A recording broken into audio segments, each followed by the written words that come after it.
Hello everyone, very good morning to all of you. उम्मीद करता हूँ आप सभी फिट एंड फाइन होंगे। आज के दिन की शुरुआत करते हैं 14 मई 2021 के इंपॉर्टेंट करंट अफेयर के साथ। पीडीएफ का लिंक वीडियो के डिस्क्रिप्शन बॉक्स में है, आप लोग डाउनलोड कर सकते हैं। और ऐसे स्टूडेंट जिन्होंने अभी तक मेरा टेलीग्राम चैनल नहीं ज्वाइन किया है तो आप ध्यान रखिए, टेलीग्राम का लिंक भी आपको वीडियो के डिस्क्रिप्शन में मिल जाएगा।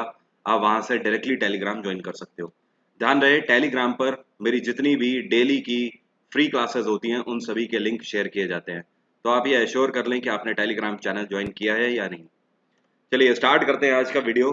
हर एक क्वेश्चन इंपॉर्टेंट है, लास्ट तक देखेगा हर एक क्वेश्चन को। पहला क्वेश्चन है, which bank has signed MOU with UAE based. इस बैंक का नाम है Mashreq bank to facilitate money transfer from the UAE. Question का मतलब हिंदी में ये है कि ये कौन सा बैंक है भारत का जिसने अभी हाल ही में संयुक्त अरब अमीरात के माशरक बैंक के साथ एक पैक्ट साइन किया है, जिसकी मदद से ये पॉसिबल हो पाएगा अब कि यूनाइटेड अरब अमीरात से डायरेक्ट ट्रांसफर आप कर पाओगे पैसा भारत में। कहने का मतलब ये है कि पहले भी पैसा ट्रांसफर हो जाता था, लेकिन जब आप किसी दूसरे देश से भारत में पैसा ट्रांसफर करते हो तो वो कई सारे चैनल्स के थ्रू होता हुआ भारत में आता है। इसकी वजह से उसमें कई सारी ट्रांसफर ड्यूटीज लगती हैं और आपका जो पैसा होता है, लाइक आपने मान लीजिए 10,000 रुपए भेजा, तो उसमें कुछ सम अमाउंट उसमें एज अ फी लगता है। ये हर एक कंट्री के लिए अलग अलग होता है क्योंकि हर एक कंट्री की ट्रांसफर ड्यूटीज अलग अलग होती हैं। तो यूएई के साथ अब ये पॉसिबल हो पाएगा कि अगर आप माशरक बैंक में अकाउंट रखते हो यूएई में, तो आप वहां से भारत में पैसा फ्री ऑफ कॉस्ट ट्रांसफर कर पाओगे, मतलब डायरेक्ट बेनिफिट ट्रांसफर आप कर पाओगे किसी भी अकाउंट में भारत के। तो ये भारत का बैंक है फेडरल बैंक। फेडरल बैंक ने माशरक बैंक के साथ एक पैक्ट साइन किया है अभी हाल ही में, जिसकी वजह से ये पॉसिबल हो पाएगा। फेडरल बैंक जो है, फेडरल बैंक का हेडक्वार्टर क्या है? इसका हेडक्वार्टर है कोची। इसकी स्थापना 1931 में करी गई थी और इस टाइम पर इसके सीईओ कौन है? ये है श्याम श्रीनिवासन। क्या नाम है? श्याम श्रीनिवासन। एक्सिम बैंक की स्थापना करी गई थी 1982 में। इसका हेडक्वार्टर है मुंबई। एसबीआई की स्थापना 1955 में करी गई थी, इसका भी हेडक्वार्टर मुंबई है। और एचडीएफसी बैंक का भी हेडक्वार्टर मुंबई है, इसकी स्थापना 1994 में करी गई थी। अगला क्वेश्चन है, आपसे कह रहा है ये कौन सी दो भारतीय कंपनी हैं जिनका प्रोडक्शन अगले 1 महीने के अंदर अब ये बढ़ाएंगे। मतलब कहने का ये है कि हमारे सरकार के हेल्थ मिनिस्ट्री के द्वारा इन दो कंपनीज को डायरेक्टली ये इंस्ट्रक्शंस दिए गए हैं कि ये दोनों कंपनीज अपने कोविड वैक्सीन का प्रोडक्शन अगले 1 महीने के अंदर हर हाल में बढ़ाएं। तो ये दो भारतीय कंपनीज कौन कौन सी हैं? देखिए, ये जो पी फाइजर है ये तो अमेरिकन कंपनी है, इसलिए ये वाला आंसर गलत है। स्पुतनिक आपकी रशिया का वैक्सीन है, तो ये भी गलत हो गया। सीरम इंस्टीट्यूट ऑफ इंडिया और भारत बायोटेक ये दोनों भारतीय कंपनी हैं। अगर यहाँ पर चौथे ऑप्शन में मॉडर्ना की बात करें तो मॉडर्ना भी अमेरिकन कंपनी है जिसने अभी हाल ही में मॉडर्ना नाम का वैक्सीन लॉन्च किया था। तो third one is the correct answer. Serum institute of India और भारत बायोटेक ये दोनों अगले महीने से वैक्सीनेशन का जो प्रोडक्शन है ये लगातार बढ़ाती चली जाएंगी। सीरम इंस्टीट्यूट ऑफ इंडिया ने अभी कहा है कि अगस्त तक ये अपना वैक्सीनेशन बढ़ाएंगे, कितना? 10 करोड़ डोजेस पर मंथ के हिसाब से अपना जो प्रोडक्शन है ये कर देंगे। भारत बायोटेक का कहना है कि अगले 3 महीने के अंदर ये अपना प्रोडक्शन 7.8 लाख करोड़ तक पहुंचा देंगे। भारत बायोटेक का हेडक्वार्टर है हैदराबाद और सीरम इंस्टीट्यूट ऑफ इंडिया का हेडक्वार्टर है पुणे। अगला क्वेश्चन है, आपसे कह रहा है in India how much percent area of summer cultivation has been increased from 2020 to 21।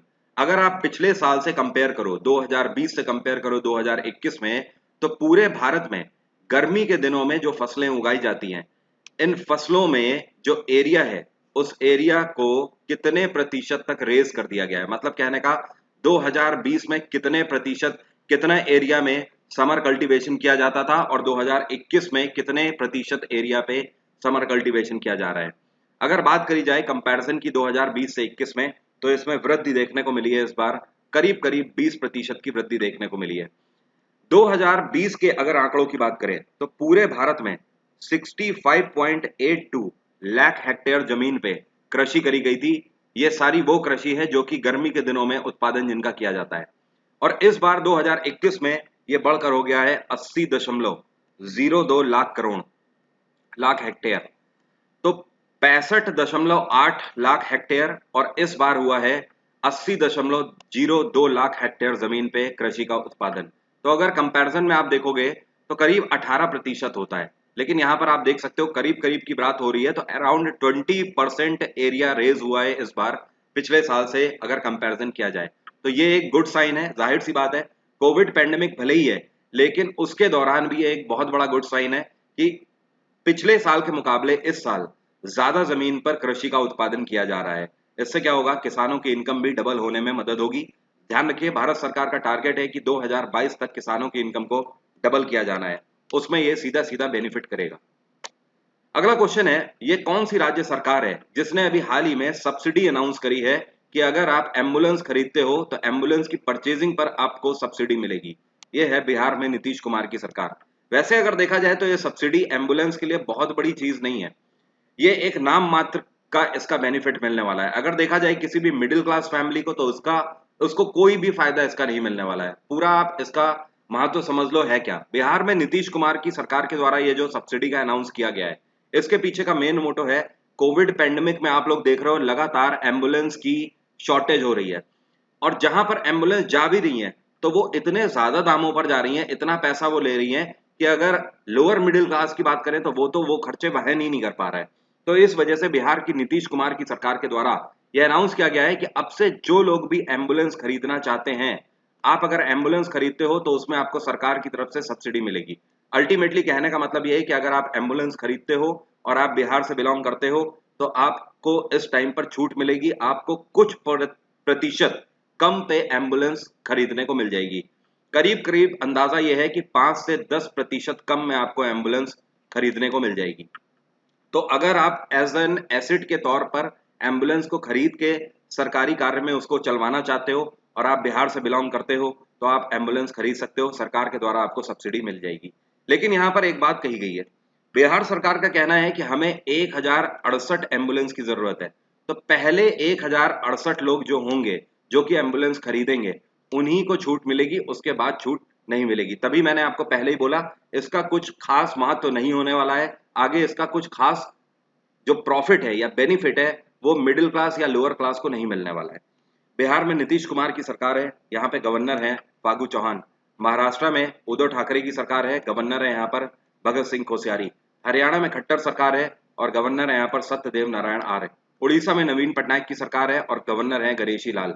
अच्छा, मुझे एक चीज ध्यान आई, मैं देख रहा हूं 2-3 दिन से जब भी आसाम की बात आती है तो मैं बोलता हूं आसाम के नए चीफ मिनिस्टर बने हैं कौन, बिस्व शर्मा। तो उसमें कई सारे स्टूडेंट लिखते हैं कि सर वो बिस्व शर्मा नहीं है, उनका पूरा नाम आप लोग लिखते हो। ठीक है, इट्स ओके, बट इसका मतलब ये नहीं कि वो बिस्व शर्मा नहीं है, इसमें कुछ भी गलत नहीं है। तब आप लोग कमेंट नहीं करते हो जब मैं कहता हूं हरियाणा में खट्टर सरकार है। तो ये मेरा तरीका है बात करने का। मैं जैसे बोलता हूं हरियाणा में खट्टर सरकार है, मैं हमेशा हरियाणा के लिए ये नहीं बोलता हूं कि मनोहर लाल खट्टर की सरकार है। राइट? तो अल्टीमेटली इन चीजों को अंडरस्टूड रखिए, बार बार उसके लिए कमेंट करने की जरूरत नहीं है। विश्व शर्मा, मैंने एज अ क्वेश्चन भी आपको बताया था कि आसाम में विश्व शर्मा की सरकार बन गई है। अगला क्वेश्चन है, अभी हाल ही में हिमालयन रेड फॉक्स स्पीसीज को स्पॉट किया गया है देश में कहां पर। एक दुर्लभ प्रजाति है लोमड़ी की, इस लोमड़ी को बोला जाता है हिमालयन रेड फॉक्स। लाल कलर का इसका कोट होता है, ये इसकी खास बात है, और बाकी इसमें फॉक्स वाले तो सारे गुण होते ही है क्योंकि ये लोमड़ी की प्रजाति है। तो हिमालयन रेड फॉक्स को अभी हाल ही में देखा गया, इसकी कई सारी छोटी बड़ी प्रजाति देखी गई हैं। कंट्री में कहां पर, यह जगह है उत्तराखंड। उत्तराखंड के पिथौरागढ़ डिस्ट्रिक्ट में हिमालयन रेड फॉक्स को स्पॉट किया गया है। और आपको पता है कितने तरीके की प्रजातियां देखी गई हैं, एक साथ 8 तरीके की मिलती जुलती प्रजातियां रेड फॉक्स की देखी गई हैं उत्तराखंड के पिथौरागढ़ डिस्ट्रिक्ट में। अगर एक होती प्रजाति तो फिर आम बात थी, लेकिन 8 तरीके की मिलती जुलती प्रजातियां देखी गई हैं एक साथ, तो ये एक बहुत बड़ी बात है। आगे चल के भारत सरकार इसके कंजर्वेशन के लिए भी कई सारे इनिशिएटिव होपफुली लॉन्च करेगी। ध्यान रखिए, ये जो रेड फॉक्स है, रेड फॉक्स का साइंटिफिक नेम क्या है, इसका साइंटिफिक नेम है वल्पस वल्पस। क्या बोलते हैं इसको, वेल्पस वेल्पस। और जहां पर इनको स्पॉट किया गया है उत्तराखंड में वो हिमालय की पहाड़ियां हैं और समुद्र तल से उसकी ऊंचाई करीब 3000 मीटर है। उत्तराखंड में तीरथ सिंह रावत की सरकार है, गवर्नर है यहाँ पर बेबी रानी मौर्य। लद्दाख में इस टाइम पर राधा कृष्ण माथुर हैं गवर्नर। जम्मू कश्मीर में मनोज सिन्हा है गवर्नर, और हिमाचल प्रदेश में जयराम ठाकुर की सरकार है और गवर्नर है यहाँ पर बंडारू दत्तात्रेय। अगला क्वेश्चन है, ये काफी इंटरेस्टिंग क्वेश्चन है, ध्यान रखिएगा। आपसे कह रहा है ये कौन सा ऐसा नेशनलाइज बैंक है भारत का जिसने पहली बार 3 in 1 अकाउंट फैसिलिटी लॉन्च करी है। ये है पंजाब नेशनल बैंक। पीएनबी के द्वारा अभी हाल ही में पहली बार 3 in 1 अकाउंट फैसिलिटी लॉन्च करी गई है। अब ये 3 in 1 अकाउंट फैसिलिटी है क्या? पीएनबी का कहना है अगर आप हमारे यहाँ पर खाता खुलाते हो तो आपको हम 3 in 1 अकाउंट फैसिलिटी अब देंगे।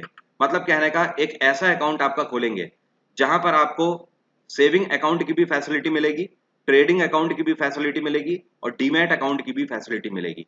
अभी तक क्या होता था, आपको सेविंग अकाउंट अलग खुलाना होता था, ट्रेडिंग अलग और डीमैट अकाउंट अलग खुलाना होता था। इनका कहना है हम एक ही अकाउंट आपका खोलेंगे और आपको तीनों फैसिलिटी उसके अंदर मर्ज करके दे देंगे। सेविंग अकाउंट तो आपको पता है, इसको बचत खाता बोला जाता है। आप इसमें जितना पैसा डालोगे वो पूरा पैसा आपका सुरक्षित रहेगा और बैंक की तरफ से जो आपको इंटरेस्ट दिया जा रहा है, ब्याज दिया जा रहा है, वो उसका आपको फायदा देखने को यहाँ पर मिलता है। ट्रेडिंग अकाउंट तब खोला जाता है जब आप कोई व्यापार कर रहे हो, जब आप इंपोर्ट एक्सपोर्ट कर रहे हो या फिर इंट्रा ट्रांजैक्शन कर रहे हो, मतलब कहने का एक राज्य से दूसरे राज्य में आप व्यापार कर रहे हो, उस केस में आपको ट्रेडिंग अकाउंट खोलना होता है। ट्रेडिंग अकाउंट की खास बात यह होती है कि आपके व्यापार में जितना भी प्रॉफिट लॉस हो रहा है वो सब आपको इस अकाउंट में मर्ज करना होता है।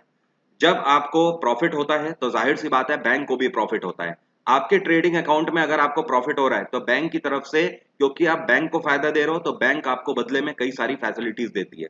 और अगर आपका अकाउंट डेप्ट में जा रहा है, मतलब घाटे में जा रहा है, लॉस हो रहा है अगर आपको, तो उस केस में आपको फैसिलिटीज नहीं मिलती है बैंक की तरफ से, मतलब जो इनहेंस्ड सर्विसेज होती है वो आपको नहीं मिलती है। अब ये जो डीमैट अकाउंट होता है ये क्यों खोला जाता है? डीमैट अकाउंट तब खोला जाता है जब आप शेयर मार्केट में इन्वेस्ट करते हो। आप शेयर मार्केट में जो भी शेयर खरीदते हो वो आपके इसी अकाउंट में सुरक्षित किए जाते हैं। अल्टीमेटली अगर ये बोला जाए कि आप शेयर मार्केट इन्वेस्टर हो तो आपको डीमैट अकाउंट जरूर खुलाना होता है। डीमैट अकाउंट के बिना आप शेयर में इन्वेस्टमेंट नहीं कर सकते हो। तो पीएनबी के द्वारा ये 3 in 1 अकाउंट फैसिलिटी दी गई है। पीएनबी ने ये फैसिलिटी इससे पहले क्यों नहीं दी? एक्चुअली पीएनबी ने एक कंपनी के साथ मिलकर ये फैसिलिटी दी है। इस कंपनी का नाम है जियोजिट। क्या नाम है? जियोजिट फाइनेंशियल सर्विसेज। इनके साथ इन्होंने पैक्ट साइन किया और तब जाकर 3 in 1 अकाउंट फैसिलिटी पीएनबी के द्वारा दी जा रही है। अब पीएनबी की बात करें तो 1894 में इसकी स्थापना करी गई थी। बीओबी की स्थापना 1908 में करी गई थी। इलाहाबाद बैंक की स्थापना 1865 में करी गई थी और एसबीआई की स्थापना 1955 में करी गई। एसबीआई का हेडक्वार्टर है मुंबई, पीएनबी का हेडक्वार्टर है नई दिल्ली, बीओबी का हेडक्वार्टर है वडोदरा, इलाहाबाद बैंक का हेडक्वार्टर है कोलकाता। इलाहाबाद बैंक और पीएनबी दोनों के इस टाइम पे सीईओ है एसएस मल्लिकार्जुन राव। बीओबी के मैनेजिंग डायरेक्टर हैं संजीव चड्ढा और एसबीआई के चेयरपर्सन है दिनेश कुमार खारा। अगला क्वेश्चन है, आपसे कह रहा है ये कौन सी भारतीय कंपनी है जिसके द्वारा कोविड-19 वैक्सीन फाइंडर टूल अभी हाल ही में लॉन्च किया गया है और इसको इन्होंने अपने खुद के मिनी स्टोर में लॉन्च किया है। ये क्या करेगा? ये आपको मदद करेगा कि कहां पर आपको वैक्सीन लगवाना है कोविड का, वहां पर स्लॉट खाली है या नहीं है, खाली है। जैसे कि आप में से कई लोगों को पता होगा, इस टाइम पर अगर आपको कोविड वैक्सीन लगाना है तो आपको पहले देखना पड़ता है कि एप्लीकेशन के थ्रू आपको लॉगिन करना पड़ता है, तब आपको देखना पड़ता है कि कहां पर कौन से क्लिनिक में प्रॉपर स्लॉट खाली है। जब स्लॉट खाली होता है तभी आपको वहां पर एंगेजिंग मिलती है। तो अल्टीमेटली कहने का मतलब यह है कि ये कौन सी भारतीय कंपनी है जिसने कोविड-19 वैक्सीन फाइंडर टूल लॉन्च किया है। इस टूल की मदद से आप क्या करोगे? आप सीधे वैक्सीनेशन के लिए अपना स्लॉट बुक कर सकते हो डायरेक्टली। आपके आसपास जितने भी क्लिनिक होंगे उन सभी में यह स्लॉट आपको बता देगा। ये है पेटीएम। पेटीएम के द्वारा इसको लॉन्च किया गया है और पेटीएम की स्थापना 2010 में करी गई थी। पेटीएम का हेडक्वार्टर है नोएडा। पेटीएम के इस टाइम पे सीईओ कौन है? विजय शेखर शर्मा। भारतीय एयरटेल का हेडक्वार्टर है नई दिल्ली, रिलायंस का हेडक्वार्टर है मुंबई, विप्रो का हेडक्वार्टर है बेंगलोर। ध्यान रखिए, मैंने आपको एक हफ्ते पहले बताया था कि ऐसी कौन सी कंपनी है जिसने एक और वैक्सीन फाइंडर टूल लॉन्च किया था, तो वो है फेसबुक। उससे आप इसको कंफ्यूज मत करना। फेसबुक ने जो टूल लॉन्च किया था वो आपको आईसीयू वार्ड और बेड फैसिलिटी के बारे में बताएगा, लेकिन ये जो पेटीएम के द्वारा ये जो फाइंडर टूल लॉन्च किया गया है ये आपको वैक्सीनेशन के लिए स्लॉट के बारे में बता रहा है। तो दोनों अलग अलग हैं। उम्मीद करता हूं आप लोग समझ गए होंगे। मैं एक बार फिर से बोलता हूं, रिपीट करता हूं ताकि आप लोग कंफ्यूज ना हो। फेसबुक ने जो लॉन्च किया था उससे आप बेड की अवेलेबिलिटी देख सकते हो, साथ में आईसीयू वार्ड की अवेलेबिलिटी देख सकते हो कि खाली है कि नहीं है। जो पेटीएम ने लॉन्च किया है इससे आप वैक्सीनेशन स्लॉट की फैसिलिटी देख सकते हो कि वो अवेलेबल है या नहीं है। अगला क्वेश्चन है, अभी हाल ही में आरबीआई के एग्जीक्यूटिव डायरेक्टर के रूप में किसको अपॉइंट किया गया है? रिजर्व बैंक ऑफ इंडिया के एग्जीक्यूटिव डायरेक्टर के रूप में अपॉइंट किए गए हैं, इनका नाम है जोस जे कटूर। क्या नाम है? Jose J Kattoor. He has been appointed as an executive director of reserve bank of India. RBI की स्थापना 1935 में करी गई थी 1934 एक्ट के तहत, और आरबीआई के गवर्नर कौन है? शक्तिकांत दास। ध्यान रखिए, अभी पिछले हफ्ते ही आरबीआई के नए डेप्यूटी गवर्नर के रूप में कौन अपॉइंट किए गए हैं? इनका नाम है टी रविशंकर। कौन है? टी रविशंकर। टी रविशंकर ने किसको सक्सीड किया? इन्होंने बीपी कानूनगो को सक्सीड किया। बीपी कानूनगो 2 अप्रैल को रिटायर हो गए और 3 अप्रैल को टी रविशंकर ने ज्वाइन किया है as an deputy governor of RBI. अगला क्वेश्चन है, ये कौन सी राज्य सरकार है जिसने अभी हाल ही में अपने राज्य के अंदर ये अलाउ कर दिया है कि अगर आपके पास आईडी प्रूफ नहीं भी है तो भी आप कोविड वैक्सीन लगवा सकते हो? ये है उड़ीसा में नवीन पटनायक की सरकार। नवीन पटनायक के द्वारा यह अनाउंस कर दिया गया है पूरे राज्य भर में कि अगर आपके पास आईडी प्रूफ नहीं भी है तो भी आप कोविड वैक्सीन लगवा सकते हो। ध्यान रखिए, इस टाइम पर जब मैं वीडियो बना रहा हूं तो कल रात को अभी कुछ ही घंटों पहले उत्तर प्रदेश सरकार के द्वारा भी यह अनाउंस कर दिया गया है कि उत्तर प्रदेश के अंदर अगर आपके पास आधार कार्ड नहीं है तो भी आप कोविड वैक्सीन लगवा सकते हो। लेकिन उड़ीसा में अभी उत्तर प्रदेश के लिए यह प्रॉपरली न्यूज नहीं है कि केवल आधार कार्ड की बात कही गई है या फिर उसके अलावा और भी प्रूफ मांगा गया है, बट उड़ीसा में ये अल्टीमेटली क्लियरली बोल दिया गया है कि कोई भी आईडी प्रूफ नहीं होगा तो भी चलेगा, आप कोविड वैक्सीन लगवा सकते हो। यहाँ पर नवीन पटनायक की सरकार है, गवर्नर है गणेशी लाल। गोवा में प्रमोद सावंत की सरकार है, गवर्नर है भगत सिंह कोश्यारी। तमिलनाडु में इस टाइम पर एमके स्टालिन की सरकार आ चुकी है। पिछले ही हफ्ते मैंने आपको बताया था एमके स्टालिन नए चीफ मिनिस्टर तमिलनाडु के बने हैं, और यहाँ पे गवर्नर आप मुझे कमेंट बॉक्स में लिखकर बताओगे। आपसे आज का यही क्वेश्चन है मेरा, क्या आप मुझे कमेंट बॉक्स में लिखकर बता सकते हो इस टाइम पे गवर्नर कौन है तमिलनाडु के? आंध्र प्रदेश में वाईएस जगन रेड्डी की सरकार है, गवर्नर है यहाँ पर विश्वभूषण हरिचंदन। अगला क्वेश्चन है, who has been appointed as a new CMD of Bharat petroleum corporation limited? आपसे कह रहा है अभी हाल ही में भारत पेट्रोलियम कॉर्पोरेशन लिमिटेड के नए चेयरपर्सन और मैनेजिंग डायरेक्टर के रूप में किसको अपॉइंट किया गया है? इनका नाम क्या है? तो ध्यान रखिएगा, ये है Arun Kumar Singh. He has become the new chairperson and managing director of Bharat petroleum corporation limited. Bharat petroleum की स्थापना करी गई थी 1952 में और इसका हेडक्वार्टर है मुंबई।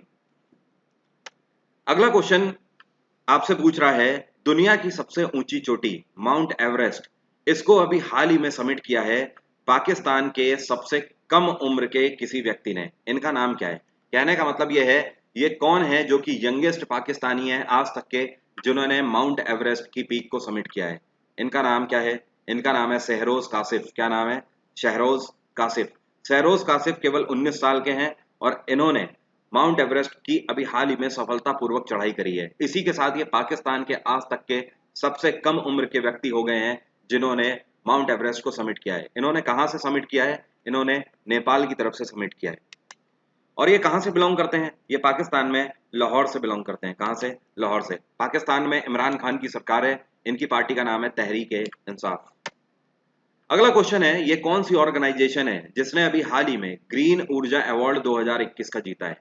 ग्रीन ऊर्जा अवार्ड 2021 का दिया गया है एडा को। किसको? एडा। एडा का मतलब है Indian renewable energy development agency limited. एडई की स्थापना कब करी गई थी? इसकी स्थापना 1987 में करी गई थी। इसका हेडक्वार्टर है नई दिल्ली और इसके चेयरपर्सन के द्वारा इसको रिसीव किया गया है ग्रीन ऊर्जा अवार्ड 2021 को। इसके चेयरपर्सन ये जो आपको फोटो में दिख रहे हैं, इनका नाम है प्रदीप कुमार दास। क्या नाम है? प्रदीप कुमार दास। ध्यान रखिए, एडा को ग्रीन ऊर्जा अवार्ड इसलिए दिया गया है, ये बेसिकली पावर डेवलपमेंट कंपनी है, एनर्जी डेवलप करती है, तो एनर्जी डेवलपमेंट के लिए इनको ये इस अवार्ड से सम्मानित किया गया है। अगला क्वेश्चन है, ये कौन सी ऑर्गेनाइजेशन है जिसके द्वारा अभी हाल ही में फ्री कॉस्ट इफेक्टिव वेंटिलेटर्स और ऑक्सीजन कंसंट्रेटर को लॉन्च किया गया है? ये कौन सी ऑर्गेनाइजेशन है जिन्होंने 3 कॉस्ट इफेक्टिव वेंटिलेटर और ऑक्सीजन कंसंट्रेटर को अभी हाल ही में डेवलप किया है? ये 3 वेंटिलेटर और कंसंट्रेटर कौन कौन है? पहला है आपका प्राण वायु। ठीक है, यहां पर एक चीज ध्यान रखिएगा, प्राण और वायु नाम की इन्होंने मशीन तो एक बनाई है लेकिन इसको 2 में कंसीडर करेंगे। क्यों? क्योंकि प्राण इनके वेंटिलेटर का नाम है और वायु इनके ऑक्सीजन कंसंट्रेटर का नाम है, और साथ में स्वस्थ स्वस्थ नाम का भी वेंटिलेटर और कंसंट्रेटर इन्होंने अभी हाल ही में डेवलप किया है। ये है organisation ISRO, Indian space research organisation. ISRO के द्वारा कॉस्ट इफेक्टिव वेंटिलेटर और ऑक्सीजन कंसंट्रेटर, प्राणवायु और स्वस्थ नाम के अभी हाल ही में बनाए गए हैं। अभी तक मार्केट में वेंटिलेटर और ऑक्सीजन कंसंट्रेटर की कॉस्ट कितनी पड़ रही थी? 5 लाख रुपए कॉस्ट पड़ रही थी। लेकिन ये जो इसरो ने बनाया है प्राणवायु और स्वास्थ्य नाम का वेंटिलेटर और कंसंट्रेटर, इसकी कॉस्ट है मार्केट में 1 लाख रुपए। आप इसे 1 लाख रुपए में परचेज कर सकते हो। तो पिछले दामों के मुकाबले काफी कमी है अब दामों में, इसी वजह से कॉस्ट इफेक्टिव इसे बोला गया है। इसरो की स्थापना 1969 में करी गई थी। इसरो का हेडक्वार्टर है बेंगलोर और इसरो के इस टाइम पे चीफ हैं डॉक्टर के सिवान। कौन है? के सिवान। अगला क्वेश्चन है, government of India has approved how much amount for development of Tesla style battery manufacturing. मैं आपको पहले से बताता चला आ रहा हूं, भारत में जो इलेक्ट्रॉनिक व्हीकल्स अब आ रहे हैं उनमें एक सबसे बड़ी प्रॉब्लम यह है कि उनमें जो बैटरी लग के आ रही है, उन बैटरी को चार्ज होने में 5 से 6 घंटे का समय लगता है। और 5 से 6 घंटे के समय के साथ साथ एक और कमी है कि जो भी गाड़ियां आ रही हैं वो करीब 250 से लेकर 300 किलोमीटर की रेंज एक बार में कवर कर रही हैं। लेकिन अगर हम अपने नेशनल हाईवेज की बात करें, जैसे कि सपोज हम NH1 की बात कर लेते हैं जो कि दिल्ली से अमृतसर तक जाता है, तो दिल्ली से अमृतसर तक की डिस्टेंस करीब करीब 500 किलोमीटर की डिस्टेंस है।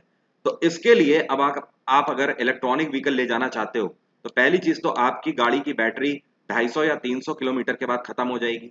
अब दूसरी चीज, अगर आपको कहीं चार्जिंग स्टेशन मिल जाता है तो आपकी बैटरी 5 से 6 घंटे में चार्ज होगी।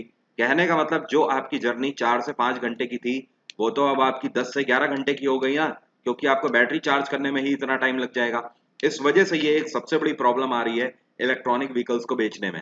और भारत सरकार लगातार ये सोच रही है कि टेस्ला स्टाइल बैटरी टेक्निक हमें मिल जाए। देखो, एलोन मस्क की ये जो टेस्ला कंपनी है ये दुनिया की अकेली ऐसी अभी तक की बैटरी कंपनी है, इलेक्ट्रॉनिक कार कंपनी है जिनकी कारों में जो बैटरी है ये मिनटों में चार्ज हो जाती है। तो भारत सरकार भी उसके लिए लगातार प्रयासरत है और भारत सरकार ने इसके लिए अपने मार्केट में कितने पैसे आवंटित किए हैं? भारत सरकार ने आवंटित किए हैं 18,100 करोड़ रुपए। ये पैसा उन कंपनीज के लिए आवंटित किया गया है जो company Tesla style battery manufacturing company करने का दावा रखती है। ध्यान रखिए, अगर टेस्ला की बात करी जाए तो टेस्ला की अगर आपके पास कार है इलेक्ट्रॉनिक व्हीकल, तो इसकी बैटरी 1 मिनट में 1 घंटे के लिए चार्ज होती है। मतलब कहने का अगर आपने 5 मिनट बैटरी चार्ज करी तो आपकी गाड़ी 500 किलोमीटर तक दौड़ सकती है। ये खास बात है टेस्ला की गाड़ियों की। इस वजह से Tesla style battery manufacturing Bharat सरकार चाहती है। टेस्ला की स्थापना कब करी गई थी? इसकी स्थापना 2003 में करी गई थी। टेस्ला का हेडक्वार्टर है कैलिफोर्निया और इसके चेयरपर्सन या फिर आप ओनर भी बोल सकते हो एलोन मस्क है। उम्मीद करता हूं सभी क्वेश्चन आपको क्लियर हो गए होंगे। फर्दर कोई भी डाउट है तो आप मुझसे कमेंट बॉक्स में पूछ सकते हो। आज का दिन 14 मई है और आज का दिन मैंने आपके लिए रखा हुआ है। मैं आज का दिन आपके साथ बिताना चाहता हूं। तो आज मैंने आपके लिए 2 क्लास रखी हुई हैं क्योंकि आज मेरी प्लस में कोई भी क्लास नहीं है। इस वजह से सुबह 10 बजे free of cost special class है आपके लिए, जहां पर मैं आपसे ज्योग्राफी के MCQs डिस्कस करूंगा। साथ में 10 से 11 पहली क्लास होगी। उसके बाद आधे घंटे के ब्रेक के बाद 11:30 से 12:30 दूसरी क्लास मैंने सेट करी हुई है करंट अफेयर और स्टैटिक जीके की। इन दोनों क्लासेस के लिंक आपको वीडियो के डिस्क्रिप्शन में मिल जाएंगे। डिस्क्रिप्शन में जाओ तुरंत वीडियो के, इन दोनों में जाके रजिस्टर कर लो और सुबह 10 बजे मेरी आपसे मुलाकात होगी। ध्यान रखिए, क्लास के लिए आपसे अनलॉक कोड पूछेगा, आपको डालना है वरुण 777। आपके सामने लिखा हुआ है वरुण 777। ये अनलॉक कोड है, अगर आप इसे डालते हैं तो आपकी क्लास खुल जाएगी। चाहे आपने अनअकैडमी में सब्सक्रिप्शन लिया हो या ना लिया हो, ये सभी के लिए फ्री ऑफ कॉस्ट दोनों क्लासेस हैं। Thank you so much, have a nice day, take care, bye bye. आपका दिन मंगलमय हो।